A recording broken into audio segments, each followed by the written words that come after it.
জয় শ্রীকৃষ্ণ। নমস্কার আমার প্রিয় বন্ধুরা, ছবির প্রতিভা চ্যানেলে আপনাদের সুস্বাগত।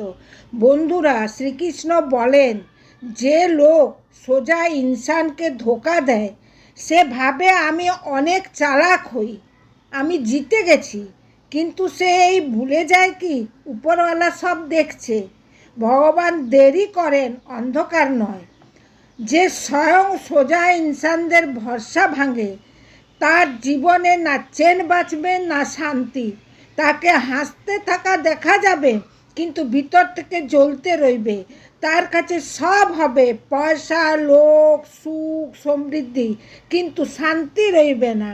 অত বন্ধুরা, যদি আমার ভিডিও আপনাদের ভালো লেগে থাকে ভিডিওকে লাইক করবেন, শেয়ার করবেন, আর ছবির প্রতিভা চ্যানেলকে সাবস্ক্রাইব করে পাশে রাখা বেল আইকনটা প্রেস করে দেবেন, যাতে করে এরূপ ভিডিও সর্বপ্রথম আপনাদের নিকট পৌঁছে দেয়। আর আপনাদের নিকট আমার একই প্রশ্ন, আপনারা কি কোনো দিন সোজা লোককে কষ্ট দেন? এটা দিবেন না। আর যদি আপনারা সবাইকে ভালোভাবে প্রেমে দেখেন তাহলে অবশ্যই কমেন্টে জানাবেন। ধন্যবাদ। জয় শ্রীকৃষ্ণ।